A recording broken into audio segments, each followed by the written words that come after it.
Hi friends, welcome to Harish academy.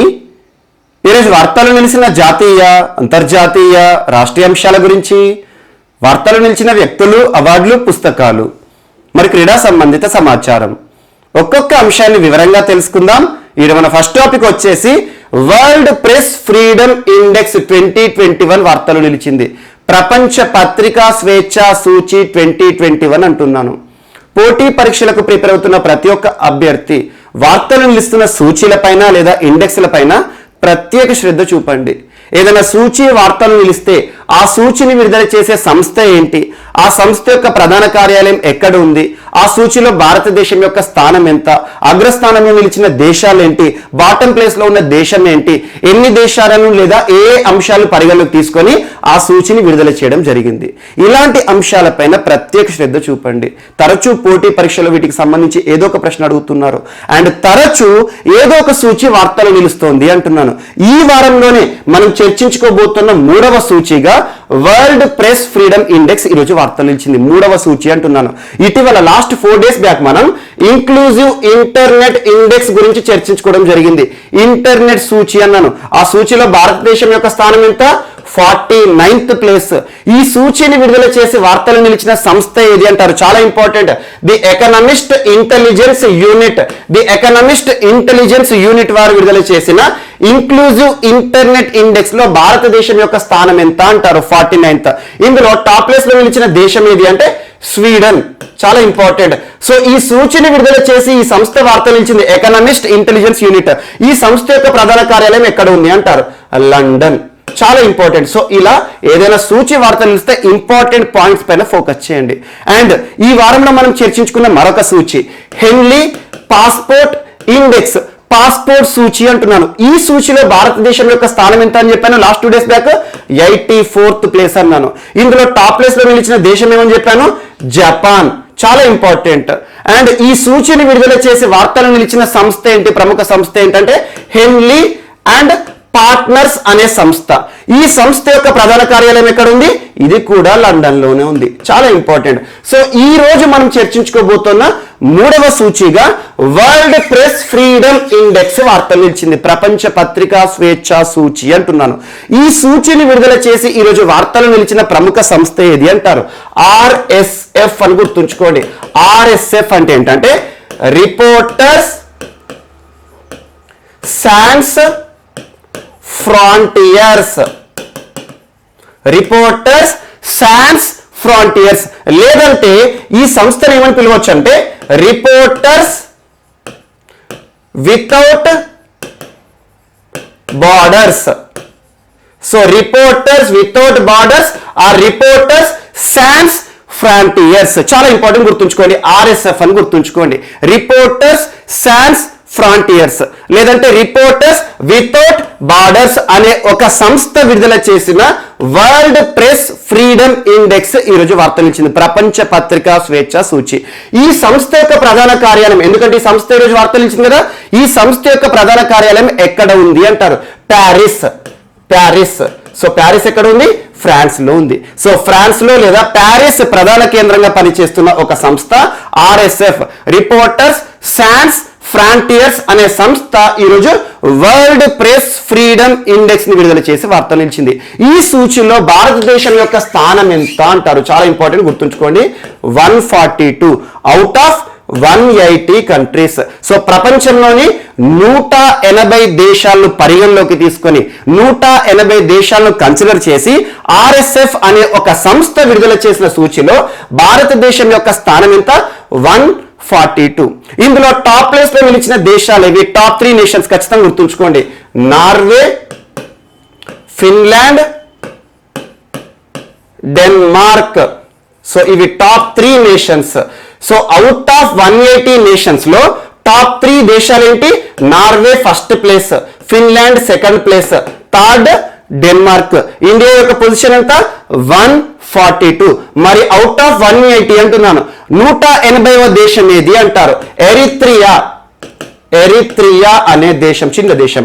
Eritrea అనే దేశం bottom place లో ఉంది. అండ్ టాప్ ప్లేస్ లో నిలిచిన దేశం ఇంకొకటి నార్వే యొక్క ప్రత్యేకత ఏంటంటే ఈ సూచి ఎప్పుడు వార్తలు నిలిచినా, ఎప్పుడు పోటీ పరీక్షలో దీనికి సంబంధించి ప్రశ్న అడిగినా, ఇటీవల వార్తలు నిలిచిన వరల్డ్ ప్రెస్ ఫ్రీడమ్ ఇండెక్స్ లో టాప్ ప్లేస్ లో నిలిచిన దేశం ఏది అంటే బ్లైండ్ గా పెట్టండి నార్వే. తరచూ ప్రతి సంవత్సరం ఈ సూచీలో నార్వేనే టాప్ ప్లేస్ లో వార్త నిలుస్తుంది. చాలా important. So world press freedom అంటున్నాను. ప్రెస్ అంటే ఏంటి? పత్రిక. సో పత్రికలకు సంబంధించి మన భారతదేశ రాజ్యాంగంలో ఒక రాజ్యాంగ నిబంధన ఉంది, చాలా ఇంపార్టెంట్. ఆర్టికల్ 19(1)A మనకు పత్రికా స్వేచ్ఛను కల్పిస్తుంది. ప్రస్తుతం మనం చదివే వార్తాపత్రికలు కానివ్వండి, సో మనకి న్యూస్ ఛానల్స్ కానివ్వండి, అవన్నీ కూడా ఆర్టికల్ 19(1)Aలో అంతర్లీనంగా చెప్పబడ్డాయి. చాలా ఇంపార్టెంట్.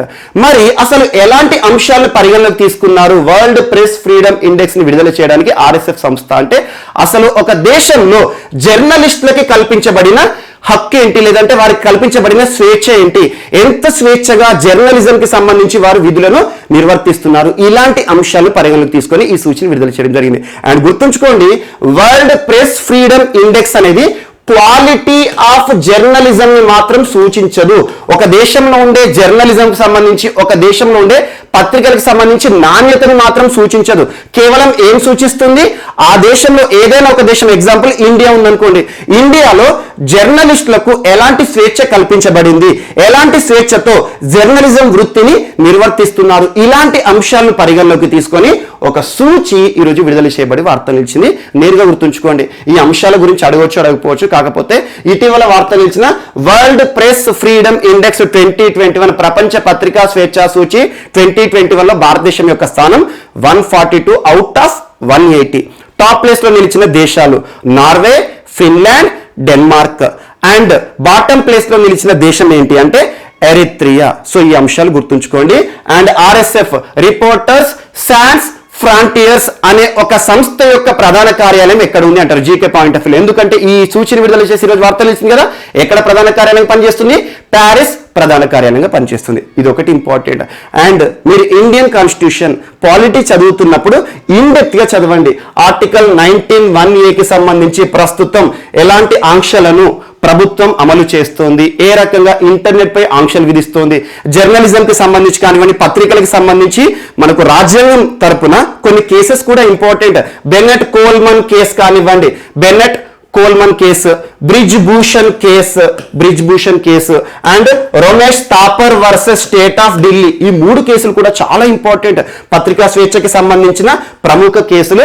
మీరు రాజ్యాంగం చదువుతున్నప్పుడు, ఆర్టికల్ 19(1)A చదువుతున్నప్పుడు ఈ కేసుల పైన మాత్రం ప్రత్యేక శ్రద్ధ చూపండి.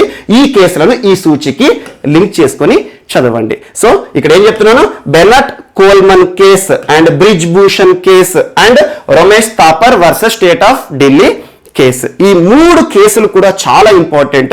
ఏదైనా సూచి కానివ్వండి, ఏదైనా రాజ్యాంగ ప్రకరణ కానివ్వండి వార్తలు ఇచ్చింది అనుకోండి, దానికి సంబంధించి ఇంటర్లింక్ గా ఉన్న కేసెస్, ఏ ప్రముఖ కేసులో సుప్రీంకోర్టు పత్రికా స్వేచ్ఛకు సంబంధించి ఎలాంటి తీర్పులను ఇచ్చింది, అలాంటి అంశాలన్నీ కూడా ఈ కేసెస్లో ఉంటాయి. కొంచెం డెప్త్ గా చదవండి. ఆర్టికల్ 19(1)A మనకు భారతదేశంలో పత్రికా స్వేచ్ఛను కల్పించబడిన ఒక రాజ్యాంగ హక్కు, ప్రాథమిక హక్కు. చాలా ఇంపార్టెంట్. ఎందుకంటే ప్రాథమిక హక్కులు ఏమైనా వార్తలు ఇస్తే ఖచ్చితంగా చూడండి. ఇక్కడ లింక్ చేస్తున్నానంటే ఇక్కడ వరల్డ్ ప్రెస్ ఫ్రీడమ్ ఇండెక్స్ లో ఎక్కడ కూడా article 19(1)A of Indian constitution mention చేయరు, కాకపోతే మనం లింక్ చేసుకోవాలి. ఇది ఒకటి ఇంపార్టెంట్. అండ్ నెక్స్ట్, ఈరోజు తమిళనాడు జైళ్ల శాఖ వార్తలు నిలిచింది. తమిళనాడు జైళ్ల శాఖ అంటున్నాను. సో జైళ్ల శాఖ అని చెప్పేటప్పుడు నేను తమిళనాడు అంటున్నాను.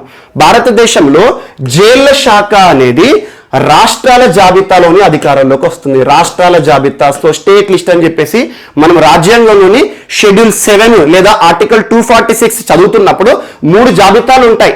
కేంద్ర జాబితా, రాష్ట్ర జాబితా, ఉమ్మడి జాబితా. కేంద్ర జాబితా అంటే ఏంటి? కేంద్రానికి మాత్రమే ఉండే అధికారాలు, కేంద్రం మాత్రమే చట్టాలు చేసే అధికారాలన్నీ కూడా కేంద్ర జాబితాలో ఉంటాయి. రాష్ట్ర జాబితా అంటే ఏంటి? రాష్ట్రాలకు కల్పించబడిన అధికారాలు. ఈ అధికారాలపైన కేంద్రానికి ఎలాంటి పెత్తనం ఉండదు. ఈ అంశాలపైన చట్టాలు చేయాలంటే ఎవరికి అధికారం ఉంటుంది?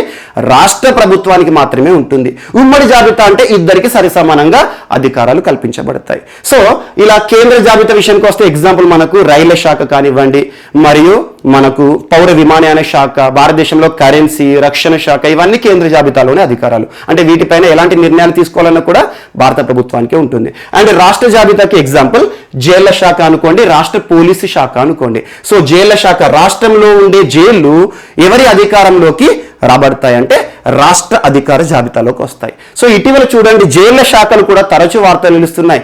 మనం బీహార్లోని ఒక జైలు గురించి చర్చించుకున్నాం. సో ఏదైనా టాపిక్ నిలిస్తే జైళ్ళకి సంబంధించి ఈరోజు చర్చిస్తున్నాను కాబట్టి ఇటీవల కాలంలో వార్తలు నిలిచిన జైళ్ళు ఏమేమి ఉన్నాయి అవన్నీ ఒకసారి రీకాల్ చేసుకోండి, సులభంగా ఉంటుంది మీకు ఎగ్జామ్ రాస్తున్నప్పుడు అన్ని గుర్తొస్తాయి అన్నట్టు.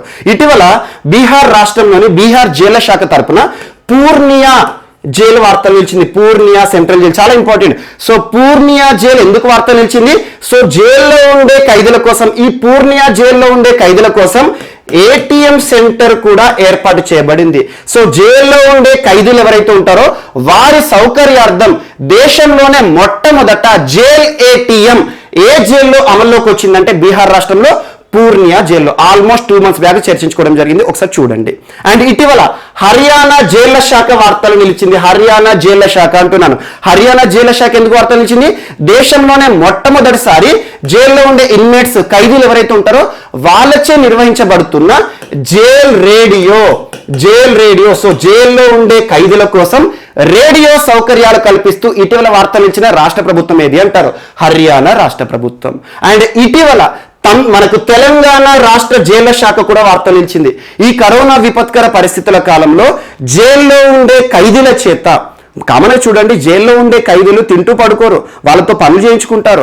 ఎగ్జాంపుల్ చూడండి, మనకు తెలంగాణ రాష్ట్రం విషయానికి వస్తే మైనేషన్ అనే ఒక పెట్రోల్ బంక్ ఉంటుంది, లేదా మైనేషన్ అనే వస్తువులు ఉంటాయి. మైనేషన్ అనే ఒక బ్రాండ్ నేమ్తో కల్పించే వస్తువులు మనం చూస్తే ఏం గుర్తుకు రావాలి? ఇది జైళ్ల శాఖ నుండి ఉత్పత్తి చేయబడింది అన్నట్టు. సో జైల్లో ఉండే ఖైదీల చేత వారి పని సామర్థ్యం చేత ఏదైనా వస్తువు బయటకు వచ్చింది అనుకోండి, వాటిని మనం కొనుక్కుంటాం, అత్యంత క్వాలిటీతో ఉంటాయి. సో అలా జైల్లో ఉండే ఖైదీలు తయారు చేస్తున్నారని చెప్తున్నాను. మరి జైల్లో ఉండే ఖైదీలు ఒక పని చేస్తున్నప్పుడు ఆ పనికి తగిన ప్రతిఫలం ఖచ్చితంగా ఉండాలి. సో జైళ్లలో కూడా మినిమం వేజెస్ యాక్ట్ అనేది అమల్లో అవుతుంది. సో జైల్లో ఉండే ఖైదీలు కూడా సంపాదిస్తారు. సో అలా ఉండే జైల్లో ఖైదీలు సంపాదిస్తారు కదా, ఆ సంపాదించిన సొమ్మును విత్డ్రా చేయడానికి పూర్ణియా సెంట్రల్ జైలు వారు ఇటీవల ఏటీఎం సౌకర్యాలు కల్పించారు. చాలా ఇంపార్టెంట్, ఇవన్నీ మనం చర్చించుకున్నాం. సో తెలంగాణ జైళ్ల శాఖ ఎందుకు వార్తలు ఇచ్చింది? ఈ కరోనా విపత్కర పరిస్థితుల కాలంలో తెలంగాణ జైళ్ల శాఖ అద్భుతమైన పనితీరును ప్రదర్శించింది. జైల్లో ఉండే ఖైదీలు ఉంటారు కదా, వారిచే శానిటైజర్ బాటిల్స్ మరియు మాస్క్లను కుట్టించడం ఇలాంటివి చేయడం జరిగింది. ప్రస్తుతం వీటికి విపరీతమైన డిమాండ్ ఉంది. ఇప్పుడు శానిటైజర్ల యొక్క డిమాండ్ అనేది తగ్గలేదు, కాకపోతే ఏంటంటే వాటి యొక్క ఉత్పత్తి పెరిగింది కాబట్టి మనకు అందుబాటులో ఉంటున్నాయి. లాస్ట్ ఇయర్ ఎగ్జాక్ట్లీ ఇదే సమయానికి శానిటైజర్ల కొరత కూడా మనకు ఏర్పడింది. మనం ఏదైతే ఉంటుందో సేఫ్టీలో భాగంగా శానిటైజర్ కొందామంటే చాలా వరకు కూడా హై డిమాండ్ ఉండేది. కారణం ఏంటంటే అప్పుడు ఉత్పత్తి లేకపోయేది. అలాంటి పరిస్థితుల్లో తెలంగాణ రాష్ట్ర జైళ్ల శాఖ ఖైదీలచే శానిటైజర్ బాటిళ్లను తయారు చేయడం, వాటిని అమ్మడం ద్వారా జైళ్లలోనే అత్యధిక ఆదాయాన్ని ఆర్జిస్తున్న జైళ్ల శాఖగా తెలంగాణ జైళ్ల శాఖ వార్తలు ఇచ్చింది. ఇవన్నీ జైళ్ల గురించి ఇటీవల మనం చర్చించుకున్నాం. ఈ రోజు తమిళనాడు జైళ్ల శాఖ ఒక వినూత్న అంశంతో వార్తలు నిలిచింది. సో వెబ్ ద్వారా లేదంటే వెబ్ టీవీ ద్వారా, సో వర్చువల్ గా, సో ఏదైతే ఉంటుందో ఒక స్క్రీన్, ఒక ప్రొజెక్టరీ పెడతారు ప్రతి జైల్లో కూడా. సో మొదటి విడతగా పైలట్ ప్రాజెక్ట్ ప్రారంభించారు. తమిళనాడులోని దాదాపు 18 జైలు, ఆ 18 జైళ్ల పేర్లు అవసరం లేదు, చెన్నైలోని కొన్ని జైళ్లు, చెంగల్పట్టు కానివ్వండి, సో కోయంబత్తూరు కానివ్వండి, సో తమిళనాడులో ఉండే ప్రముఖ జైళ్ళు ఏవైతే ఉంటాయో వాటిలో ఒక డిస్ప్లేని ఏర్పాటు చేయడం జరిగింది, ఒక టీవీని ఏర్పాటు చేయడం జరిగింది. ఈ డిస్ప్లే ద్వారా సో ప్రతి జైల్లో కూడా 10 రోజుల పాటు యోగాసనాలు నేర్పించబోతున్నారంట. సో నిన్నటి నుండి ప్రారంభమైంది ఈ ప్రక్రియ. సో యోగాసనాలు జైల్లో ఉండే ఖైదీలకు కూడా వాళ్ళకి మానసిక స్థైర్యం కావాలి, సో కాన్ఫిడెన్స్ పెరగాలని చెప్పేసి యోగా ప్రస్తుతం ప్రపంచానికి యోగాని పరిచయం చేసిన దేశం భారతదేశం. June 21 యోగా డే చాలా ఇంపార్టెంట్, ఐక్యరాజ్య సమితితో గుర్తింపు పొందడం జరిగింది. సో ఇలాంటి యోగాని జైల్లో ఉండే ఖైదీలకు కూడా నేర్పించాలి. వారు ఎదుర్కొంటున్న చూడండి, జైల్లో ఉండే వాళ్ళు ఎంతవరకు కూడా వారి యొక్క మానసిక స్థైర్యం దిగజారుతుంది.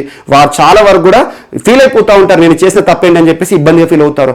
అలా డిప్రెషన్లోకి వెళ్లకుండా యోగా వారికి అద్భుతమైన మూలకంగా పనిచేస్తుంది, ఒక అద్భుతమైన రెమెడీగా పనిచేస్తుంది అని చెప్పేసి తమిళనాడు జైళ్ల శాఖ జైల్లో ఉండే ఖైదీలకు యోగాసనాల ప్రక్రియని ప్రారంభించింది. సో అలా వర్చువల్ గా లేదంటే టీవీల ద్వారా ప్రతి జైల్లో కూడా 10 రోజుల పాటు యోగాసనాలు నేర్పిస్తారు. సో జైల్లో ఉండే ఖైదీలు యోగాతో ఇక ముందుకు వస్తారన్నట్టు. అండ్ ఇంకోటి గుర్తుంచుకోండి, ఈ యోగాసనాల కోసం తమిళనాడు జైళ్ల శాఖకి ఏ సంస్థ సహకారం అందించబోతోంది అంటారు?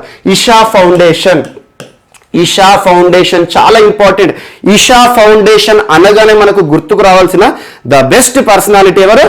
సద్గురు జగ్గి వాసుదేవ్. సద్గురు జగ్గి వాసుదేవ్. సో జగ్గి వాసుదేవ్ చాలా మంది మీకు ఐడియా ఉంటుంది. జగ్గు వాసుదేవ్ గారు చాలా వరకు టాలెంటెడ్ స్పీకర్, చాలా మాట్లాడతారు, మంచి ఆరేటర్ కూడా. మీరు చూడండి, ప్రతి సంవత్సరం శివరాత్రి వేడుకల సందర్భంగా జగ్గి వాసుదేవ్ గారి ఆధ్వర్యంలోని ఈషా ఫౌండేషన్ లో శివరాత్రి ఉత్సవాలు కూడా జరుగుతాయి. అర్ధరాత్రి మొత్తం కూడా అద్భుతమైన కార్యక్రమాలు. ప్రపంచవ్యాప్తంగా చాలా మంది డెలిగేట్స్ కానివ్వండి, చాలా మంది ప్రముఖులు వస్తారు జగ్గి వాసుదేవ్ గారి శివరాత్రి ఉత్సవాలకి. సో అలా ఈషా ఫౌండేషన్ హెడ్ క్వార్టర్ ఎక్కడ ఉంది? ఇది నీలగిరి అటవీ ప్రాంతం ఉంటుంది, ఆ ప్రాంతంలో ఉంటుంది యాక్చువల్ గా. సో ఎక్కడ అంటే కోయంబత్తూర్ లో ఉంటుంది. సో కోయంబత్తూర్ లో ఉన్న Isha foundation headquarter. So Isha foundation వారు తమిళనాడులోని జైళ్ల శాఖకి సహకారం అందించబోతున్నారు. సో ఈషా ఫౌండేషన్ వారు ఎవరైతే ఉంటారో ప్రతినిధులు, వారు యోగాసనాలను టీవీల ద్వారా ఈ జైల్లో ఉండే ఖైదీలకు చెప్తారన్నట్టు. అలా వీళ్ళు యోగాసనాలను ప్రదర్శిస్తారు అన్నట్టు. ఇది ఒకటి ఇంపార్టెంట్. సో జైల్లో ఉండే ఖైదీలకు కూడా ప్రాథమిక హక్కులు ఉంటాయి. సో జైల్లో ఉండే ఖైదీలకు కూడా ఆర్టికల్ 23 అప్లై అవుతుంది. అండ్ జైల్లో ఉండే ఖైదీలకు కూడా మానసిక స్థాయిని పెంపొందించే ఉద్దేశంలో భాగంగా ఈరోజు తమిళనాడు జైళ్ల శాఖ వినూత్న అంశంతో వార్తలు ఇచ్చింది. చాలా ఇంపార్టెంట్.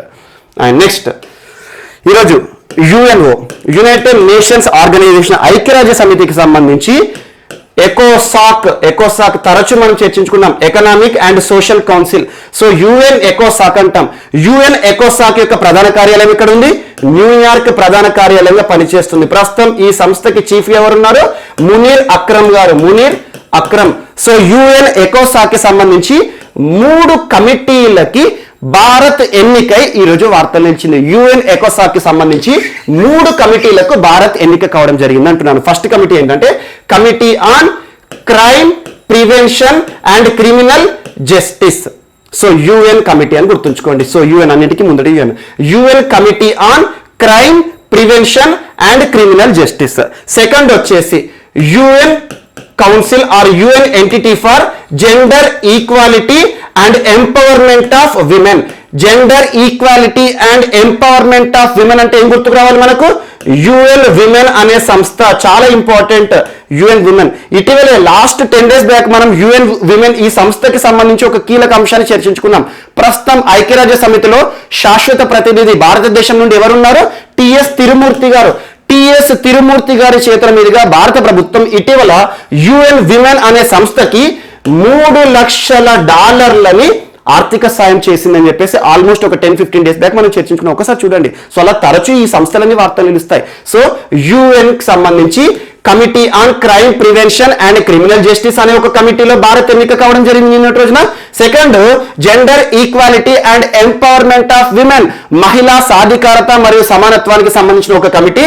దీన్ని సింపుల్ గా యుఎన్ విమెన్ అంటాము. సో ఈ సంస్థకి భారత్ ఎన్నిక కావడం జరిగింది.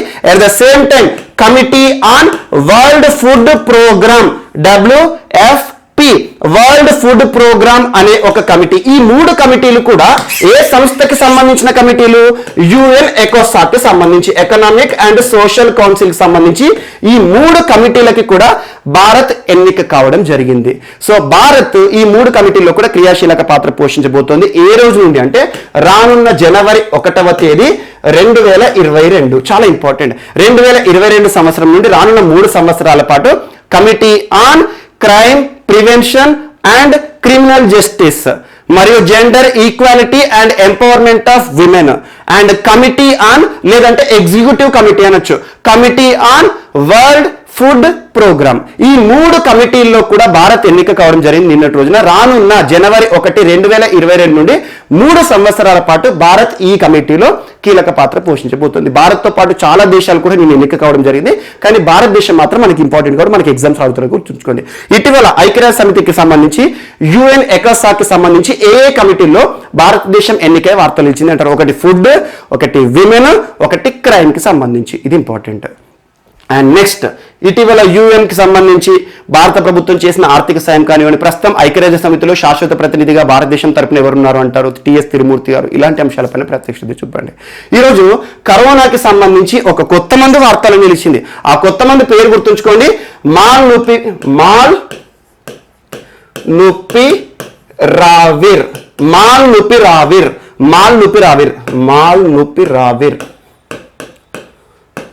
మాల్నుపిరావిర్. సో మాల్నుపిరావిర్, సో పిరావిర్ అని ఏమన్నా ఉందనుకోండి మెడిసిన్ కి, ఎక్కువగా ఇన్ఫ్లుయెన్జాలకు ఉపయోగపడతాయి అన్నట్టు. ఇన్ఫ్లుయెన్జా అంటే ఏంటి, మనకు వచ్చే సర్ది జలుబు ఉంటాయి కదా, వాటికి ఉపయోగపడతాయి అన్నట్టు. సో ఈరోజు మాల్నుపిరావిర్, మాల్నుపిరావిర్, సో మాల్నుపిరావిర్ టంగ్ ట్విస్టర్ లో ఉంటుంది. సో ఈరోజు ఒక మెడిసిన్ వార్తలు ఇచ్చింది, ఒక యాక్టివ్ ఫార్మాస్యూటికల్ ఇంగ్రీడియంట్ మాల్నుపిరావిర్. ఇప్పటి వరకు చూడండి కరోనాకి సంబంధించి మనం చాలా మెడిసిన్స్ నేర్చుకున్నాం.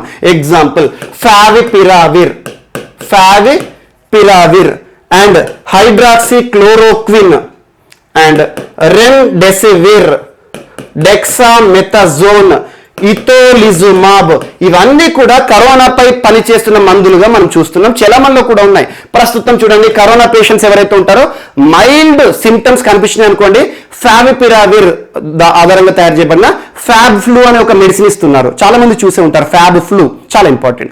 అలా ఒకవేళ సిమ్టమ్స్ అనేది సివియర్ గా అయినాయి అనుకోండి, రెమ్డెసివిర్ ఇస్తారు అండ్ డెక్సామెథాజోన్ ఇస్తారు అండ్ హైడ్రాక్సిక్లోరోక్విన్ ఎప్పుడు ఇస్తారు, ఎవరైతే హెల్త్ రిలేటెడ్ వారియర్స్ వీరు ఉంటారు కదా, మనకు హెల్త్ కి సంబంధించి మెడికేషన్ ఇచ్చేవారు డాక్టర్లు వైద్య సిబ్బంది ఉంటారు కదా, వారు ప్రొఫైలాక్టిక్ మెడిసిన్ గా వాడుతున్నారు హైడ్రాక్సిక్లోరోక్విన్. ప్రొఫైలాక్టిక్ అంటే ఏంది, కరోనా పేషెంట్ కి ట్రీట్మెంట్ ఇస్తున్నప్పుడు వారి నుండి మాకు వ్యాధి వ్యాప్తి చెందే అవకాశాలు ఉన్నాయని చెప్పేసి ముందు జాగ్రత్తగా వ్యాధి రావద్దని చెప్పేసి ప్రొఫైలాక్టిక్ మెడిసిన్ వేసుకుంటారు. అలా హైడ్రాక్సిక్లోరోక్విన్ వాడుతున్నారు అండ్ డెక్సామెథాజోన్, రెమ్డెసివిర్, ఇటోలిజుమాబ్, ఇవన్నీ కూడా కరోనాకి సంబంధించి సిమ్టమ్స్ ఆధారంగా అయితే టాబ్లెట్ రూపంలో కానివ్వండి, ఫ్యాబ్ ఫ్లూ ఏమో మనకి టాబ్లెట్ రూపంలో ఇస్తారు, ఫావిపిరావిర్ అన్ని కూడా టాబ్లెట్స్ ఉంటున్నాయి అండ్ రెమ్డెసివిర్ కి సంబంధించి ఎక్కువగా ఇంజెక్షన్ అని చెప్తున్నాను.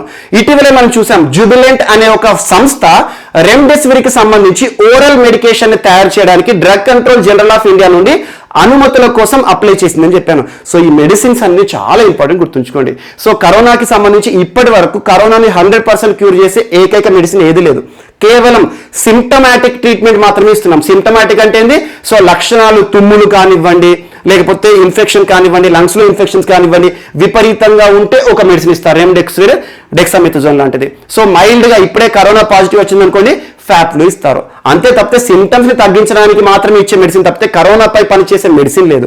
అలాంటి కరోనా లక్షణాల విషయంలో మరొక మెడిసిన్ అద్భుతంగా పనిచేస్తుంది అని చెప్పేసి ఈ రోజు వార్త నిలిచిన ఒక ప్రత్యేక మెడిసిన్ మాల్నుపిరావిర్. మాల్నుపిరావిర్ అనేది కొత్త మెడిసిన్ కాదు. ఇప్పటి వరకు విదేశాల్లో కానివ్వండి, దేశంలో కానివ్వండి ఇన్ఫ్లుయెన్జా ట్రీట్మెంట్ కోసం ఇస్తారు. ఇన్ఫ్లుయెన్జా అంటే ఏంటి, మనకు సర్ది జలుబు ఇలాంటివి వస్తాయి కదా, అవి వచ్చినప్పుడు మాల్నుపిరావిర్ ఆధారంగా తయారు చేసిన టాబ్లెట్ కానివ్వండి, సిరప్ ని కానీ ఇస్తారు. సో ఈ మాల్నుపిరావిర్ ఆధారంగా మాకు మెడిసిన్ ని తయారు చేసే లేదంటే టాబ్లెట్స్, ఇంజెక్షన్స్ తయారు చేసే అనుమతులు ఇవ్వండి అని చెప్పేసి డ్రగ్ కంట్రోల్ జనరల్ ఆఫ్ ఇండియాకి హైదరాబాద్ ఆధారంగా పనిచేస్తున్న ఫార్మా సంస్థలు చాలా వరకు కూడా ఈ రోజు అప్లై చేసి వార్తలు ఇచ్చాయి. చాలా ఇంపార్టెంట్, గుర్తుంచుకోండి. మాల్నుపిరావిర్ ఇది ఒక్కటే గుర్తుంచుకోండి. కరోనాపై పనిచేయడానికి అద్భుతమైన మందుగా ఇటీవల వార్తల్లో చెలమన్నమవుతున్న మరొక కొత్త మందు ఏదంటే మాల్నుపిరావిర్. ఈ యాక్టివ్ ఫార్మాస్యూటికల్ ఇంగ్రీడియంట్ ఆధారంగానే అయితే టాబ్లెట్ రూపంలో తయారు చేయొచ్చు, లేదా ఇంజెక్షన్ రూపంలో తయారు చేయొచ్చు, లేదంటే సిరప్ రూపంలో తయారు చేయొచ్చు. ఏ వే ఆఫ్ మెడికేషన్ అయినా కూడా, మోడ్ ఆఫ్ అడ్మినిస్ట్రేషన్ ఎలా ఉన్నా కూడా ఇది యాక్టివ్ ఫార్మాస్యూటికల్ ఇంగ్రీడియంట్ కరోనాపై లక్షణాల విషయంలో అద్భుతంగా పనిచేస్తుందని చెప్పేసి చాలా వరకు కూడా ఫార్మా సంస్థలు వ్యాఖ్యానిస్తున్నాయి. ఈ మెడిసిన్ ఈ రోజు తెరపైకి తీసుకురావడం జరిగింది. ప్రస్తుతం చూడండి కరోనా వ్యాధి వ్యాప్తి విపరీతంగా జరుగుతున్నప్పుడు వ్యాక్సినేషన్ వేగవంతం చేయారు అండ్ రెమ్డెసివిర్ ఎగుమతుల పైన కూడా భారత ప్రభుత్వం నిషేధాజ్ఞను జారీ చేసింది. రెమ్డెసివిర్ అంటేనే మనకు అమెరికాకి సంబంధించి గిలీడ్ సంస్థ, హైడ్రాక్సిక్లోరోక్విన్ భారతదేశానికి సంబంధించి. సో హైడ్రాక్సిక్లోరోక్విన్ ఎగుమతులపై నిషేధాజ్ఞలేమో లాస్ట్ ఇయర్ చూసాము. ఈ సంవత్సరం ఇదే సమయానికి రెమ్డెసివిర్ ఎగుమతుల పైన. అలా కరోనా పైన పనిచేసే మందుల గురించి ప్రత్యేకంగా చూడండి. నెక్స్ట్, సో కరోనాకి సంబంధించి ఇక్కడ ఒకటి లింక్ చేసుకోండి. ఏంటంటే లాస్ట్ ఇయర్ ప్రారంభించబడిన ఒక ప్రత్యేక బీమా పథకం, ఇన్సూరెన్స్ ప్రోగ్రామ్ అంటున్నాను. ఈ ఇన్సూరెన్స్ ప్రోగ్రామ్ గుర్తుంచుకోండి, ప్రధానమంత్రి గరీబ్ కళ్యాణ్. ప్రధానమంత్రి గరీబ్ కళ్యాణ్ అనే ప్రోగ్రాము ఎవరి కోసం ఇన్సూరెన్స్ ప్రోగ్రామ్ గా లాస్ట్ ఇయర్ మార్చి మాసంలో అమల్లోకి వచ్చింది అంటారు. సో హెల్త్ వర్కర్స్ ఎవరైతే ఉంటారో, మనకు వైద్య సిబ్బంది ఉంటారు కదా, సో కరోనా వ్యాధిగ్రస్తులు ఎవరైతే ఉంటారో, కరోనా వైరస్ సోకిన వారు ఎవరైతే ఉంటారో వారికి ట్రీట్మెంట్ ఇచ్చే వైద్యులు, వైద్య సిబ్బంది ఉంటారు కదా, వారు ఒకవేళ కరోనా వ్యాధితో ఈ ట్రీట్మెంట్ ఇచ్చే దశలో చనిపోయారు అనుకోండి, వారిని కాపాడడం అనేది ప్రభుత్వం యొక్క బాధ్యత. ఎందుకంటే ఆల్రెడీ ఒక మహమ్మారి బారిన పడి, కంటికి కనిపించిన ఒక ప్రాణాంతక వైరస్ బారిన పడి వ్యాధిగ్రస్తులు ఎవరు ఉంటారో వారిని కాపాడడానికి వీరి ప్రాణాలు అడుగు పెడుతున్నారు ఎవరు? డాక్టర్స్. సో వీరికి గనక వ్యాధి సోకి వీరు చనిపోయారు అనుకోండి, వారి కోసం కూడా ఒక బీమా ఉండాలని చెప్పేసి ఎక్స్క్లూజివ్ గా హెల్త్ వర్కర్స్ కోసం కేంద్ర ప్రభుత్వం ప్రకటించిన ప్రత్యేక ప్యాకేజీ, ప్రత్యేక ఇన్సూరెన్స్ ప్రోగ్రామ్ ఏదంటాడో గడిచిన మార్చి మాసంలో, అంటే 2020 మార్చి మాసంలో ప్రధానమంత్రి గరీబ్ కళ్యాణ్ యోజన లేదా ప్రధానమంత్రి గరీబ్ కళ్యాణ్ ప్రోగ్రామ్ లేదా ప్యాకేజ్. సో ఒక్కొక్క వైద్యుడు లేదా వైద్య సిబ్బంది కరోనా సోకి మరణించారనుకోండి, వారికి 50 లక్షల రూపాయల పరిహారము బీమాని ప్రకటిస్తుంది. సో ఈ ప్యాకేజ్ ని ప్రకటించినప్పుడు భారత ప్రభుత్వం మొత్తం ఎంత ప్యాకేజ్ ప్రకటించారంటే ఈ ప్రోగ్రామ్ కింద 1,27 కోట్ల రూపాయలు, 1.27 lakh crores, 1.27 lakh crores ని ప్రధానమంత్రి గరీబ్ కళ్యాణ్ ప్యాకేజ్ కింద గడిచిన సంవత్సరం భారత ప్రభుత్వం ప్రకటించేటప్పుడు ఏం చెప్పింది అంటే 1 year మాత్రమే ఈ ప్రోగ్రాం అమల్లో ఉంటుంది అని చెప్పారు. 1 year. సో గడిచిన మార్చ్ అంటే 2020 మార్చి మాసం. సో 2021 మార్చితో ఈ ప్యాకేజ్ యొక్క వ్యాలిడిటీ అయిపోయింది. అంటే ప్రస్తుతం వైద్య సిబ్బంది ఎవరైతే ఉంటారో, వైద్య సేవలు చేసే సిబ్బంది ఎవరైతే ఉంటారో, ఎవరైనా కరోనా మహమ్మారి బారిన పడి మరణించారనుకోండి, వారికి ఈ బీమా అమలు కాదన్నట్టు. కానీ భారత ప్రభుత్వం ఏం చేసిందంటే ఇటీవల కేబినెట్ ఆమోదం తెలపబడిన ప్రోగ్రాం ఏంటంటే ప్రధానమంత్రి గరీబ్ కళ్యాణ్ యోజన. ఈ ప్రోగ్రామ్ ని మరొక సంవత్సర కాలం పాటు పొడిగింపు చేయడం జరిగింది. మరొక సంవత్సరం అంటే ఏంటి? ఇటీవల మార్చి 24వ తేదీ 2021కి ఈ ప్రోగ్రామ్ అనేది ఎక్స్పైర్ అయిపోయింది, వ్యాలిడిటీ అయిపోయింది. సో దీనిని రానున్న మార్చి 24, 2022 వరకు పొడిగింపు చేస్తూ భారత ప్రభుత్వం తీసుకున్న కీలక నిర్ణయం ఈరోజు వార్తల్లో నిలిచింది. సో ప్రస్తుతం చూడండి, second wave corona first wave కంటే తీవ్రంగా ఉంది, విపరీతంగా కేసులు నమోదవుతున్నాయి. ఇలాంటి పరిస్థితుల్లో సెకండ్ వేవ్ చాలా ప్రమాదకరంగా మారింది. మనకు రికవరీ రేట్ కూడా చాలా తక్కువ ఉంది, ఇంపాక్ట్ కూడా ఎక్కువ ఉంది. ఇలాంటి పరిస్థితుల్లో మనకు ప్రాణాలు అడ్డుగా పెట్టి వైద్యం చేస్తున్న వైద్య సిబ్బందిని కాపాడాలని చెప్పేసి భారత ప్రభుత్వం ఈ ప్రధానమంత్రి గరీబ్ కళ్యాణ్ యోజన ప్రోగ్రామ్ ని మరొక 1 year ఎక్స్టెండ్ చేయడం జరిగింది. ఈ రోజు ఇది వార్తలు ఇచ్చింది. సో ఎలా అడుగుతారు పోటీ పరీక్షలో నేరుగా ప్రశ్న అంటే, ఇటీవల వార్తలు ఇచ్చిన ప్రధానమంత్రి గరీబ్ కళ్యాణ్ యోజన లేదా ప్యాకేజ్ ఎవరి కోసం ఉద్దేశించబడిన ప్రత్యేక ఇన్సూరెన్స్ ప్రోగ్రామ్ అంటారు, బీమా ప్రోగ్రామ్ అంటారు. సో ఎవరి కోసం ఇది? మనకి వైద్య సిబ్బంది, హెల్త్ వర్కర్స్ కోసం. And ministry of health and family welfare వారు అమలు చేస్తున్నారు. ప్రీమియం అంతా కూడా వారే చెల్లిస్తారు. ఏదైనా ఇన్సూరెన్స్ అంటే ప్రీమియం మనం చెల్లించాలి, కానీ దీనికి సంబంధించి ప్రీమియం అసలు హెల్త్ వర్కర్స్ ఏం చెల్లించారు, భారత ప్రభుత్వమే చెల్లిస్తుంది అన్నట్టు. ఏ మంత్రిత్వ శాఖ నుండి? Ministry of health and family welfare. And national insurance assurance వారు ఈ ప్రోగ్రామ్ ని ముందుండి తీసుకెళ్తున్నారు. సో 2 ఏళ్ల పాటుగా ఇది వార్తలు చూడబోతున్నాం. లాస్ట్ ఇయర్ ప్రారంభమైంది, ఈ ఇయర్ తో ముగిసింది, కానీ మరొక సంవత్సరం ఎక్స్టెండ్ చేయబడింది భారత ప్రభుత్వం. సో ఈ ప్రోగ్రామ్ యొక్క ఉద్దేశం గుర్తుంచుకోండి, ఏ మంత్రిత్వ శాఖ ఎవరి కోసం ప్రీమియం ఎవరు చెల్లిస్తారు, ఏ ఇన్సూరెన్స్ సంస్థ ముందుండి నడిపిస్తుంది, ఇది ఒకటి important. And next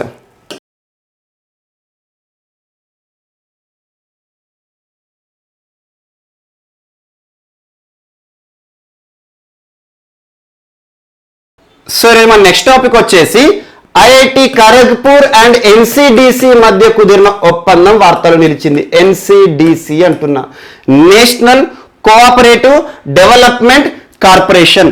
national cooperative development corporation 1963లో ఏర్పాటు చేయబడిన ఒక సంస్థ. ప్రధాన కార్యాలయం, హెడ్ క్వార్టర్ ఎక్కడ అంటే New Delhi. So national cooperative development corporation కి మరియు ఐఐటి ఖరగ్పూర్ కి మధ్య కుదిరిన ఒప్పందం. Indian institute of technology branch ఏంటి? ఖరగ్పూర్ అంటున్నాను. ఖరగ్పూర్ ఎక్కడ ఉంది? వెస్ట్ బెంగాల్. సో ఇటీవల తరచూ ఏదో ఒక ఐఐటి ఏదో ఒక వినూత్న అంశంతో వార్తలు నిలుస్తున్నాయి. సో వీటికి సంబంధించి ప్రత్యేకంగా చూడండి, నిన్నటి క్లాస్లో కూడా మనం చర్చించుకున్నాం. ఐఐటి గౌహతి శాస్త్రవేత్తలు వార్తలు నిలిచారు.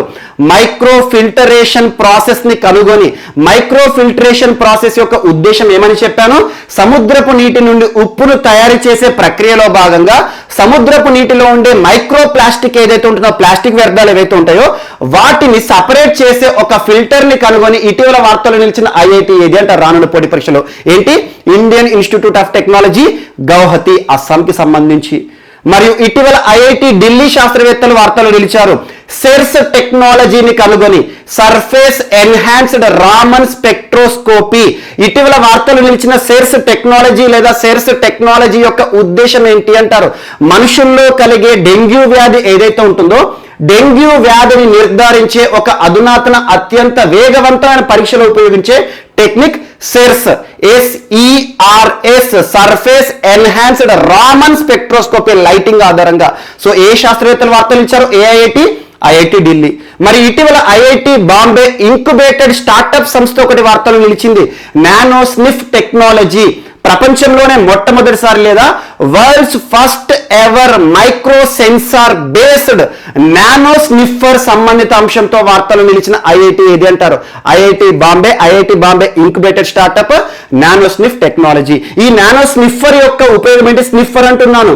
సో ఎక్స్ప్లోజివ్స్ ఏవైతే ఉంటాయో పేలుడు పదార్థాలను పరిశీలించే ఒక అధునాతన పరికరం. మరియు ఇటీవల ఐఐటి మద్రాస్ వార్తలు నిలిచింది. మొట్టమొదటి ఇండస్ట్రీ కాన్క్లేవ్ అన్నాను, పరిశ్రమల సదస్సు. ఇండస్ట్రీస్ కి అకాడమిక్స్ కి మధ్య కోఆపరేషన్ ఏర్పాటు చేసే మొట్టమొదటి సదస్సు ఇండస్ట్రీ కాన్క్లేవ్ కు ఆతిథ్యం ఇచ్చి వార్తలు నిలిచిన ఐఐటి ఏంటి అంటారు? ఐఐటి మద్రాస్, మనకి తమిళనాడు రాష్ట్రానికి సంబంధించి. మరియు ఇటీవల ఐఐటి కాన్పూర్ శాస్త్రవేత్తలు వార్తలు నిలిచారు.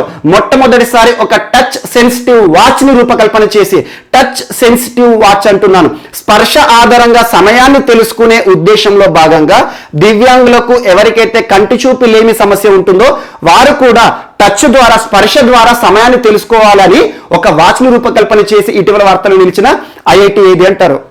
ఐఐటి కాన్పూర్. మరియు ఇటీవల ఐఐటి గౌహతి శాస్త్రవేత్తలు వార్తలు నిలిచారు. ఎందు గురించి? లిథియం అయాన్ బ్యాటరీస్ పైన ప్రత్యేక పరిశోధనలు చేస్తున్నారు. లిథియం అయాన్ బ్యాటరీ అనగానే మనకి ఏం గుర్తుకు రావాలి? Electronic vehicles. ప్రస్తుతం ప్రపంచమంతా కూడా ఒక ఇన్నోవేటివ్ టాపిక్, చాలా హాటెస్ట్ టాపిక్. ఎలక్ట్రానిక్ వెహికల్స్ వాడకం పైన ప్రజల్లో అవగాహన కల్పించడానికి కేంద్ర ప్రభుత్వము, రాష్ట్ర ప్రభుత్వం, ప్రపంచంలోని వివిధ దేశాల ప్రభుత్వాలు చాలా అవగాహన కార్యక్రమాలు తీసుకొస్తున్నాయి. పర్యావరణ కాలుష్యాన్ని దృష్టిలో ఉంచుకొని ఎలక్ట్రానిక్ వెహికల్స్ కి ప్రత్యేక ప్రోత్సాహాన్నిస్తున్నాయి, చైతన్యస్తున్నాయి. అలాంటి ఎలక్ట్రానిక్ వెహికల్స్ లో వాడే ఒక బ్యాటరీ, ఆ బ్యాటరీ ఏం బేస్డ్? లిథియం అయాన్ బ్యాటరీస్ అంటారు. మనం ఇంట్లో కూడా ఎలక్ట్రానిక్ పరికరాలు ఉంటాయి కదా, ఆ పరికరాల్లో వాడే బ్యాటరీ కూడా లిథియం అయాన్ బ్యాటరీసే. సో లిథియం అయాన్ బ్యాటరీస్ యొక్క ప్రత్యేకత ఏంటంటే ఛార్జింగ్ ఆధారంగా పనిచేస్తాయి. కానీ ఇప్పటి వరకు వీటి యొక్క సమస్య ఏంటంటే, ఇందులో ఉండే డిమెరిట్ ఏంటంటే, ఒకసారి ఛార్జింగ్ చేస్తే చాలా తక్కువ సమయం మాత్రమే దాని యొక్క సామర్థ్యం ఉంటుంది. సో ఇలాంటి లిథియం అయాన్ బ్యాటరీస్ యొక్క సామర్థ్యం లేదా కెపాసిటీని పెంపొందించే అధునాతన పరీక్షలు చేస్తూ ఇటీవల ఐఐటి శాస్త్రవేత్తలు వార్తలు ఇచ్చారంటే ఐఐటి గౌహతి శాస్త్రవేత్తలు. మరి ఇటీవల ఐఐటి ఖరగ్పూర్ శాస్త్రవేత్తలు ఆల్రెడీ వార్తలు నిలిచారు. దేనికి సంబంధించి? బిటిల్ నట్ లీవ్స్ ఏవైతే ఉంటాయో, తమలాకు ఏవైతే ఉంటాయో, తమలాకు నుండి ఆయిల్ ఎక్స్ట్రాక్ట్ చేసే ఒక అధునాతన పద్ధతిని కనుక్కొని. సో ఈ రోజు మరొకసారి ఐఐటి ఖరగ్పూర్ శాస్త్రవేత్తలు వార్తలు నిలిచారు. ఒక ఒప్పందానికి సంబంధించి national cooperative development corporation, cooperative development అంటున్నాను. So cooperative sector, agriculture and allied sectors ఏవైతే ఉంటాయో, వ్యవసాయము మరియు దాని అనుబంధ రంగాలు, పాడి పరిశ్రమలు కానివ్వండి, ఉద్యానవన పంటలే కానివ్వండి, వీటికి సంబంధించి టెక్నాలజీ సాయాన్ని ఎన్సిడిసికి ఐఐటి ఖరగ్పూర్ శాస్త్రవేత్తలు ఇస్తారన్నట్టు. ఓ టెక్నాలజీ ప్లాట్ఫామ్లు కానివ్వండి, ప్రత్యేక యాప్ల రూపకల్పన చేయడం కానివ్వండి, సో ఈ కామర్స్ సంబంధిత అంశాలు కానివ్వండి, సో వ్యవసాయానికి సంబంధించి మరియు వ్యవసాయ అనుబంధ రంగాలకు సంబంధించి ప్రత్యేక టెక్నాలజీని ఇవ్వడానికి ఈరోజు ఐఐటి ఖరగ్పూర్ శాస్త్రవేత్తలు ఎన్సిడిసి వారితో ఒప్పందాన్ని కుదుర్చుకొని వార్తలు నిలిచారు. మరియు సహకార మిత్ర ఎన్సిడిసి ఆన్లైన్ ప్లాట్ఫామ్ ద్వారా ఈ ఎన్సిడిసికి సంబంధించిన కార్యరూపం ఏదైతే ఉంటుందో వీటికి సంబంధించిన పనులన్నీ కూడా అమలు చేస్తారన్నట్టు. సింపుల్ గా ఒకే ఒక అంశాన్ని గుర్తుంచుకోండి. ఎన్సిడిసి అంటేనే మనకు కోఆపరేటివ్ సెక్టార్ కి సంబంధించి, కోఆపరేటివ్ సెక్టార్ ని అభివృద్ధి చేయడానికి, సహకార రంగాన్ని అభివృద్ధి చేయడానికి ఇటీవల ఐఐటి శాస్త్రవేత్తలు టెక్నాలజీ సాయం కోసం, టెక్నాలజీ కోఆపరేషన్ కోసం ముందుకు రావడం జరిగింది. అంటే ఐఐటి ఖరగ్పూర్ శాస్త్రవేత్తలు. ఐఐటి ఖరగ్పూర్ ఎక్కడ ఉంది? వెస్ట్ బెంగాల్. చాలా ఇంపార్టెంట్. ఇటీవల వార్తలు ఇచ్చిన ఐఐటీలు తరచూ రిపీట్ చేస్తున్నాను, అబ్జర్వ్ చేయండి. ఎందుకంటే ఐఐటీలు తరచూ వార్తలు ఇస్తున్నాయి. వీటికి సంబంధించి రానున్న పోటీ పరీక్షలో ఖచ్చితంగా ఏదో ఒక ప్రశ్న అడగవచ్చు. ఐఐటీలనే కాదు, ఇటీవల ఇన్నోవేటివ్ టాపిక్స్, ఇన్నోవేటివ్ రూపకల్పనలు చేసి వార్తలు ఇస్తున్న సంస్థల గురించి కూడా ప్రత్యేకంగా చూడండి. మొట్టమొదటి వోల్ఫ్ ఎయిర్ మాస్క్ అని చెప్పాను. సో ఎయిర్ మాస్క్ సంబంధిత అంశంతో కేరళ రాష్ట్రం వార్తలు ఇచ్చింది. మరియు ప్రస్తుతం ఆక్సిజన్ యొక్క ఉపయోగాన్ని దృష్టిలో ఉంచుకొని, ఆక్సిజన్ యొక్క అవసరాన్ని దృష్టిలో ఉంచుకొని సప్లిమెంటల్ ఆక్సిజన్ డెలివరీ సిస్టమ్ ని రూపకల్పన చేసి డిఆర్డిఓ వారు వార్తలు నిలిచారు. ఇలాంటి అంశాలన్నిటిపైన కూడా ప్రత్యేక శ్రద్ధ చూపండి. సో ఈరోజు ఐఐటి ఖరగ్పూర్ అండ్ ఎన్సిడిసి మధ్య ఒక టెక్నాలజీ ఒప్పందం వార్తలు నిలిచింది. ఎన్సిడిసికి కావాల్సిన టెక్నాలజీ అన్ని కూడా ఇవ్వబోతున్నారు. అండ్ ఐఐటి ఆధ్వర్యంలో స్టూడెంట్స్ ఎవరైతే ఉంటారో వారికి ఇంటర్న్షిప్ ప్రోగ్రామ్ లో భాగంగా కోఆపరేటివ్ సెక్టర్ గురించి ప్రత్యేకంగా ట్రైన్అప్ చేస్తారు. అండ్ నెక్స్ట్, సో ఈరోజు ఉత్తరాఖండ్ రాష్ట్రం వార్తలో నిలిచింది. ఉత్తరాఖండ్ చాలా ఇంపార్టెంట్ స్టేట్. ఇటీవల ఉత్తరాఖండ్ రాష్ట్రం తరచూ వార్తలు నిలుస్తుంది. దేశంలోనే మొట్టమొదటి అటవీ స్వస్థత కేంద్రం ఎక్కడ ఏర్పాటైందంటే ఉత్తరాఖండ్ రాష్ట్రంలో, ఫారెస్ట్ హీలింగ్ సెంటర్. మరియు ఇటీవల ఉత్తరాఖండ్ రాష్ట్రం పర్సన్ జిల్లా న్యూస్ లో కూడా వార్త నిలుస్తుంది. ముఖ్యమంత్రి మార్పు సంబంధిత అంశం. ప్రస్తుతం ఉత్తరాఖండ్ రాష్ట్రంలో ముఖ్యమంత్రి ఎవరు? తీరత్ సింగ్ రావత్. అంతకుముందు ముఖ్యమంత్రి ఎవరు? త్రివేంద్ర సింగ్ రావత్. సో రావత్ అనే పేర్లో వచ్చాడు ఉత్తరాఖండ్ రాష్ట్రమే. అంతేందుకు లాస్ట్ 3 days బ్యాక్ ఒక పర్సన్ గురించి చెప్పాను. బచీ సింగ్ రావత్ గారు ఇటీవల మరణిస్తూ వార్తలు ఇచ్చారు. ఏ రాష్ట్రానికి సంబంధించిన వ్యక్తి అంటారు? ఉత్తరాఖండ్ రాష్ట్రానికి సంబంధించి. అండ్ ఉత్తరాఖండ్ రాష్ట్రానికి సంబంధించి కొన్ని ఇంపార్టెంట్ టాపిక్స్ ఏవైతే చర్చించానో అవన్నీ ఖచ్చితంగా చూడండి. ప్రస్తుతం చెత్త నుండి విద్యుత్ తయారీ చేస్తున్న రాష్ట్రంగా చాలా వరకు ప్రత్యేక గుర్తింపు పొందుతుంది. మనకి ఏదైతే వేస్ట్ ఉంటుందో, ప్లాస్టిక్ వేస్ట్ కానివ్వండి, మన యొక్క వ్యర్థాలు ఏవైతే ఉంటాయో వాటి నుండి విద్యుత్ తయారు చేస్తున్నారు ఉత్తరాఖండ్ స్టేట్ ఎలక్ట్రిసిటీ బోర్డు వారు. అది ఇంపార్టెంట్. అండ్ ఇంకొకటి, మనకి ప్లాస్టిక్ లావో మాస్క్ పావో అనే ఒక ప్రత్యేక కార్యక్రమంతో ఉత్తరాఖండ్ రాష్ట్రం వార్తలు నిలిచింది. ప్లాస్టిక్ లావో అంటే ప్లాస్టిక్ చెత్తని తీసుకురండి, ఈ తీసుకొచ్చినందుకు ప్రతిఫలంగా ఒక మాస్క్ ని పొందండి. ప్రస్తుతం ఎసెన్షియల్, చాలా ఇంపార్టెంట్. మరి ఇటీవల అసన్ కన్జర్వేషన్ రిజర్వ్ సంబంధిత అంశంతో వార్తలు నిలిచింది. అసన్ కన్జర్వేషన్ రిజర్వ్ అంటున్నాను. ఉత్తరాఖండ్ రాష్ట్రంలోనే మొట్టమొదటి రామ్సార్ సైట్. మరియు ఉత్తరాఖండ్ రాష్ట్ర సంస్కృతిలో భాగంగా ఫూల్ డి ఉత్సవం వార్తలు నిలిచింది. ఫూల్ డి వేడుకలు అని చెప్పాను, పుష్ప వేడుకలు అని చెప్పేసి ఒక హార్వెస్టింగ్ ఫెస్టివల్ సంబంధిత అంశము. మరి ఇటీవల ఒక రోజు ముఖ్యమంత్రిగా ఒక రాష్ట్రానికి సంబంధించి వార్తలు నిలిచిన పర్సన్ సృష్టి గోస్వామి. ఉత్తరాఖండ్ రాష్ట్రానికి ఒక రోజు ముఖ్యమంత్రిగా వార్తలు నిలిచింది సృష్టి గోస్వామి. ఏ రోజు? జాతీయ బాలికా దినోత్సవం జనవరి 24వ తేదీన. మరి ఉత్తరాఖండ్ రాష్ట్రానికి సంబంధించి ఇటీవల ఇన్నర్ లైన్ పర్మిట్ సంబంధిత అంశం వార్త నిలిచింది. ఇన్నర్ లైన్ పర్మిట్ అంటే ఏంటి అవన్నీ మనం చూసాము. మరి ఇటీవల ఉత్తరాఖండ్ రాష్ట్రానికి సంబంధించి అంతర్జాతీయ సరిహద్దును పంచుకుంటున్న రాష్ట్రం భారతదేశ రాష్ట్రం. ఒకవైపు చైనా తోటి మరియు నేపాల్ తోటి. నేపాల్తో సరిహద్దు ప్రాంతాల్లో ఉన్న కొన్ని వివాదాస్పద ప్రాంతాలు అవేంటంటే కాలపాని, లిపులేక్, లింపియాదురా. ఈ 3 ప్రాంతాలను, భారతదేశ ప్రాంతాలను ఇటీవల నేపాల్ వారి యొక్క పొలిటికల్ మ్యాప్ లో చూపించడం చాలా వివాదాస్పదమైంది. మరి ఇటీవల అంతర్జాతీయ సరిహద్దు వెంట భారతదేశం వైపున ప్రత్యేక హెలిప్యాడ్ల నిర్మాణాన్ని చేస్తుంది కేంద్ర ప్రభుత్వం. మరియు ఉత్తరాఖండ్ రాష్ట్రంలో ఇంపార్టెంట్ సంస్కృత భాష అవగాహన కార్యక్రమాలు, అభివృద్ధి కార్యక్రమాలతో ఉత్తరాఖండ్ రాష్ట్రం ముందు నడుపుతోంది. ఇలాంటి అంశాలతో తరచూ ఉత్తరాఖండ్ రాష్ట్రం మరియు పర్యాటకం పైన అత్యధికంగా ఆధారపడిన రాష్ట్రం. పర్యాటక రంగమే వీరికి main income source.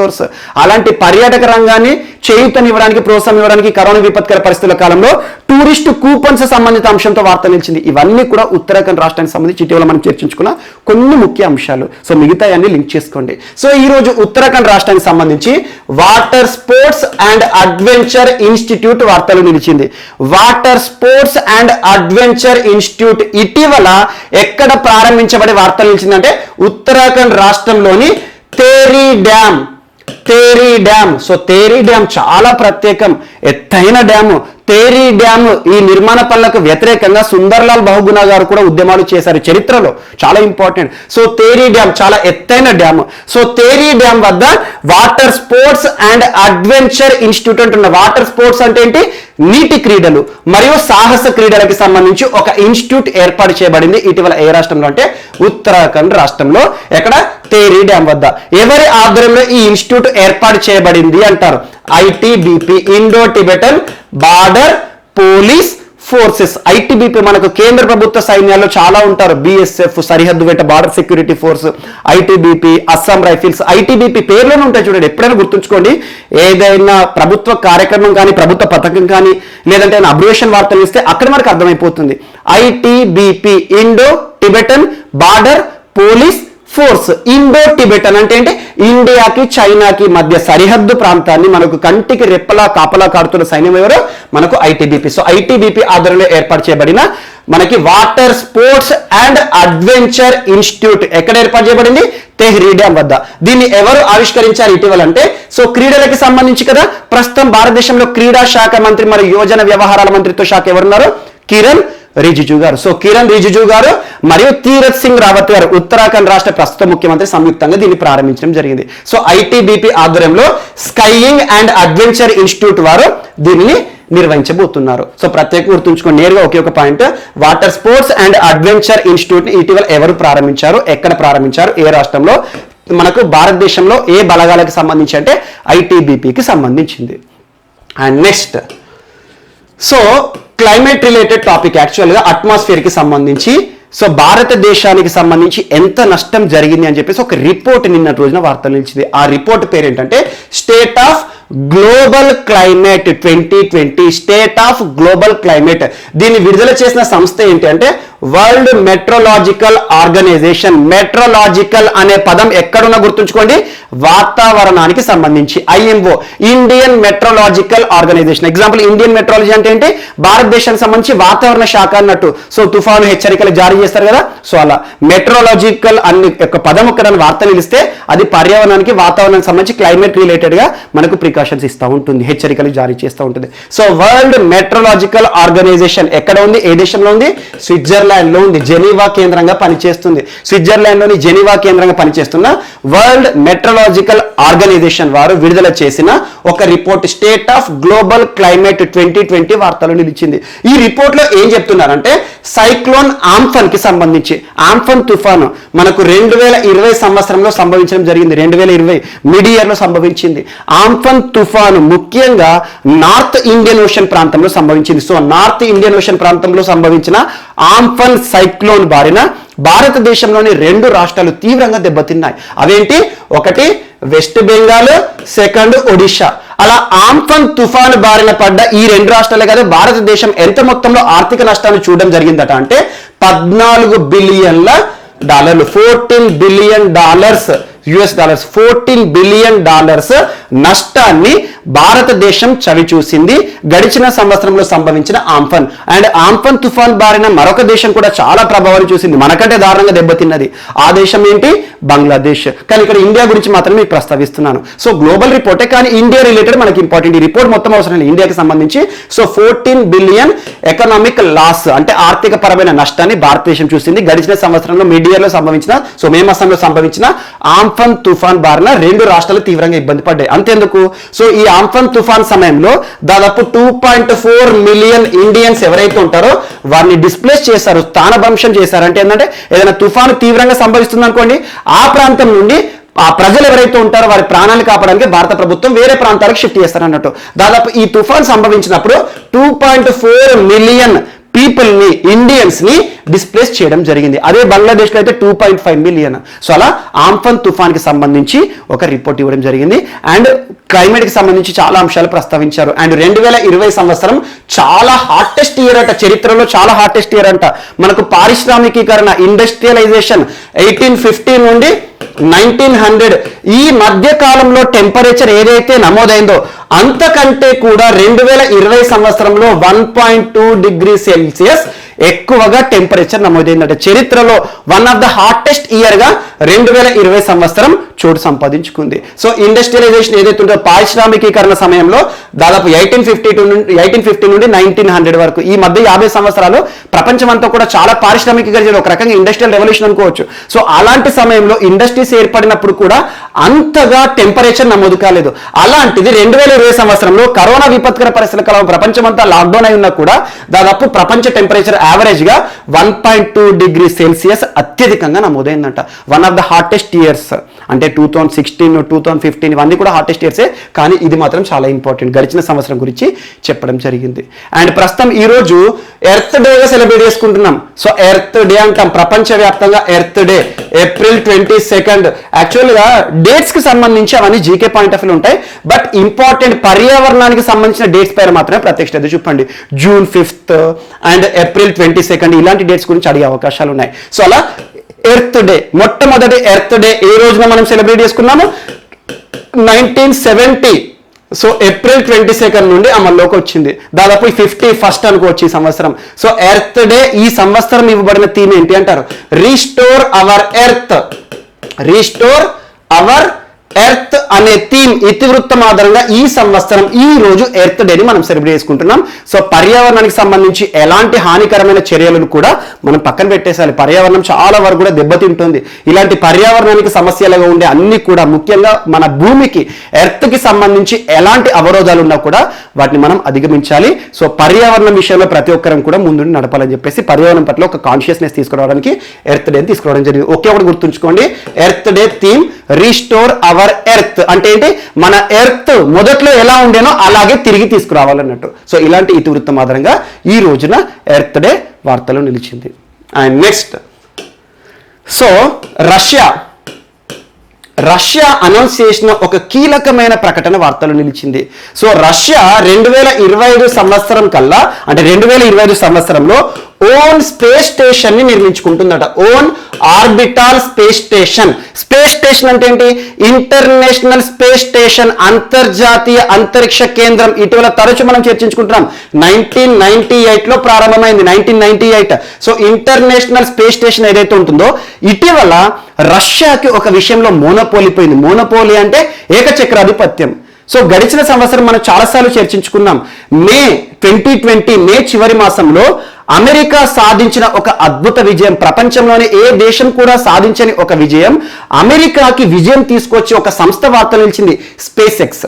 Elon Musk కి సంబంధించిన స్పేస్ ఎక్స్ సంస్థ మనకి బాబ్ బెహంకన్, డో హార్లీ అనే ఇద్దరు ఆస్ట్రోనాట్స్ మానవ సహిత రాకెట్ ని ఇంటర్నేషనల్ స్పేస్ స్టేషన్ పంపించడం జరిగింది. సో అలా ఇప్పటి వరకు ఇంటర్నేషనల్ స్పేస్ స్టేషన్ మానవ సహిత రాకెట్ల విషయంలో రష్యాకున్న మోనోపాలీ కాస్త స్పేస్ ఎక్స్ కారణంగా పోయింది. ఏకచక్రాధిపత్య విషయంలో రష్యా సెకండరీగా మారుతుంది. ఇలాంటి పరిస్థితుల్లో మరొకసారి మనుగడ కాపాడుకోవాలి అంతరిక్ష కేంద్రం విషయంలో. ఇప్పటి వరకు ఉన్న ఐఎస్ఎస్ మాకు అవసరం లేదు, ఓన్ గా మా పరిశోధనలు మేమే చేసుకుంటామని చెప్పేసి ఒక స్పేస్ స్టేషన్ ఇటీవల మనకి ఆర్బిటాల్ స్టేషన్ అంతరిక్షంలో స్వంతగా స్పేస్ స్టేషన్ ని నిర్మించుకుంటాం 2025 సంవత్సరంలో అని చెప్పేసి ఏ దేశం కీలక ప్రకటన చేసింది అంటారు. సో రష్యాకి సంబంధించి ఇటీవల వ్లాదిమిర్ పుతిన్ గారు 2036 సంవత్సరం వరకు తనే అధ్యక్షుడిగా ఉండే ఒక కీలకమైన సవరణ కూడా చేశారు జరిగింది, ప్రజలు కూడా ఆమోదించడం జరిగింది. సో అలా రష్యా ఓన్ స్పేస్ స్టేషన్ సంబంధిత అంశము 2025లో ఏర్పాటు చేసుకుంటామని. ఎందుకంటే అంతరిక్ష కేంద్రంలో రష్యాకు ఉండే మోనోపాలీ ఏకచక్రాధిపత్యం విషయంలో అమెరికా సాధించిన ఒక విజయం కారణంగా ఈ నిర్ణయాన్ని తీసుకోవడం జరిగిందని చెప్పేసి ఒక ప్రకటన వార్తలు నిలిచింది. అండ్ నెక్స్ట్, సో రామాయణానికి సంబంధించి online exhibition of Ramayanam. So Maharshi Valmiki గారికి సంబంధించిన ఆన్లైన్ ఎగ్జిబిషన్ ఆఫ్ రామాయణాన్ని ఇటీవల కేంద్ర పర్యాటక ministry of tourism and culture, ప్రస్తుతం ఎవరు, ప్రహ్లాద్ సింగ్ పటేల్ గారు ఆవిష్కరించారు. సో ఇదేంటంటే Ramkatha the story of Ramayana through Indian miniature. Ramkatha the story of Ramayana through Indian miniature అంటే ఏంటంటే రామాయణాన్ని ఆన్లైన్ విధానంలో ఒక ఎగ్జిబిషన్ రూపంలో ప్రదర్శించడానికి ఒక కార్యక్రమం చేసింది భారత ప్రభుత్వం. ఎవరు ఇనాగ్రేట్ చేశారో ఆన్లైన్ రామాయణ ఎగ్జిబిషన్ ని ఇటీవల ఏ కేంద్ర మంత్రిత్వ శాఖకి సంబంధించి ఏ కేంద్ర మంత్రి ఆవిష్కరించారు అంటారు. సో ప్రస్తుతం ఎవరు, మినిస్ట్రీ ఆఫ్ టూరిజం పర్యాటక శాఖ మంత్రి, మినిస్ట్రీ ఆఫ్ కల్చర్ మన సంస్కృతిలో భాగం మన రామాయణం. సో అలాంటి రామాయణానికి సంబంధించి కల్చర్ శాఖ మంత్రి ప్రస్తుతం భారతదేశంలో ఎవరు, ప్రహ్లాద్ సింగ్ పటేల్ గారు ఆవిష్కరించి వార్తలు ఇచ్చారు. సో ఆన్లైన్ రామాయణ జస్ట్ ఒక పాయింట్, నిన్న శ్రీరామనవమికి సంబంధించి, సో ఇది ఒకటి యాడ్ చేసుకోండి సరిపోతుంది. And next, so mount Annapurna ఒక పీక్, మౌంట్ అన్నపూర్ణ పీక్ ఏ దేశంలో ఉంది అంటారు, నేపాల్, హిమాలయాస్ లో ఉంది యాక్చువల్గా. సో హిమాలయాస్ నేపాల్లో ఉన్న mount Annapurna peak one of the highest peaks in the world. ప్రపంచంలో 10th హైయెస్ట్ పీక్ అంటే 10వ అత్యంత ఎత్తైన ఒక శిఖరం అనుకోవచ్చు. సో అలాంటి మౌంట్ అన్నపూర్ణ పీక్ ని అధిరోహించి ఒక భారతీయురాలు మొట్టమొదటి ఇండియన్ వార్తలు నిలిచింది. So first Indian to climb mount Annapurna ఎవరు అంటారు. సో ప్రియాంక అని గుర్తుంచుకోండి, ప్రియాంక మోహితి. సో ప్రియాంక మోహితి ఎవరు అంటే వెస్టర్న్ మహారాష్ట్రకి సంబంధించి సతారా జిల్లా ఉంటుంది, అంటే పశ్చిమ మహారాష్ట్ర ప్రాంతంలో ఉండే సతారా జిల్లాకి సంబంధించిన ఒక క్లైంబర్. యాక్చువల్గా ట్రెక్కింగ్ చిన్నప్పటి నుండి కూడా ట్రెక్కింగ్ అంటే చాలా ఇష్టం తనకి. So one of the youngest person that to from India.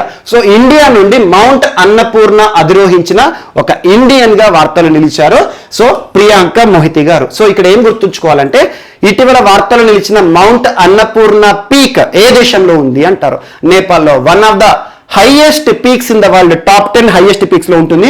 దీని యొక్క హైట్, ఇందులో చాలా పీక్స్ ఉంటాయి. వన్ ఆఫ్ ద హైట్ ఏంటంటే 8000 మీటర్స్ కంటే ఎక్కువ ఎత్తులో ఉండే ఒక పీక్ ని అధిరోహించి ఒక ఇండియన్ వార్తలు ఇచ్చారు. సో పేరు గుర్తుంచుకొని సరిపోతుంది. సో ప్రియాంక మోహితి ఏ రాష్ట్రానికి సంబంధించి, మహారాష్ట్ర, వెస్టర్న్ మహారాష్ట్రలోని సతారా జిల్లాకి సంబంధించిన పర్సన్ ప్రియాంక మోహితి మౌంట్ అన్నపూర్ణ అధిరోహించి ఈరోజు వార్తలు నిలిచారు.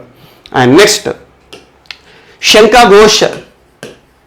శంకా ఘోష్. శంకా ఘోష్ ఏ భాషకి సంబంధించిన వ్యక్తి అంటే బెంగాలీ. బెంగాలీ అంటే ఏ రాష్ట్రం? వెస్ట్ బెంగాల్కి సంబంధించి ఒక సుప్రసిద్ధ కవి, రచయిత, దేశవ్యాప్తంగా చాలా గుర్తింపు పొందాడు. తన ప్రతిభను గుర్తించి భారత ప్రభుత్వం 2011లో పద్మభూషణ్ పురస్కారాన్ని ఇచ్చింది. అండ్ 2016లో జ్ఞానపీఠ్ పురస్కారం ఇచ్చింది. 2017లో కేంద్ర సాహిత్య అకాడమీ పురస్కారాన్ని సాధించిన ఒక గొప్ప రచయిత ఈరోజు కరోనా బారిన పడి మరణించిన మరొక ప్రముఖ వ్యక్తిగా వార్తలు నిలిచారు. ఇటీవల కరోనా మహమ్మారి చాలా మంది ప్రముఖ వ్యక్తులను బలి తీసుకుంటుంది. వివిధ రంగాలకు సంబంధించి, వివిధ రంగాల కంటే ఆర్థిక, రాజకీయ, సినీ రంగము, సాహిత్య రంగము చాలా మంది ప్రముఖులు. నిన్నటి క్లాస్ కూడా మనం చూసాము. ఎం నరసింహం గారు భారతదేశంలో బ్యాంకింగ్ రంగ సంస్కరణల పితామహుడిగా పేరొందిన ఎం నరసింహం గారు నిన్న హైదరాబాద్లో కరోనా బారిన పడి మరణించిన నిన్న క్లాస్లో మనం చూసాం. ఈ రోజు కరోనా బారిన పడి మరణించిన మరొక ప్రతిభ కలిగిన ఒక కవి ఈరోజు వార్తలు ఇచ్చారు. శంకా ఘోష్. నేరుగా రానున్న పోటీ పరీక్షలు ఎలా ఆడుతారంటే ఇటీవల వార్తలు నిలిచిన శంకా ఘోష్ గారు ఏ రాష్ట్రానికి సంబంధించిన వ్యక్తి, ఏ భాషకి సంబంధించిన ప్రముఖ రచయిత అంటారు. ప్రముఖ బెంగాలీ రచయిత. బెంగాలీ మరియు హిందీ చాలా రచనలను ఇంగ్లీష్లోకి ట్రాన్స్లేట్ చేయడంలో కూడా చాలా గుర్తింపు పొందాడు. సో పద్మభూషణ్ పురస్కారాన్ని సాధించాలంటేనే తన ప్రతిభ మనకు అర్థమవుతుంది. అండ్ జ్ఞానపీఠ పురస్కారం 2016 అండ్ కేంద్ర సాహిత్య అకాడమీ కేంద్ర ప్రభుత్వ పురస్కారము 2017. And next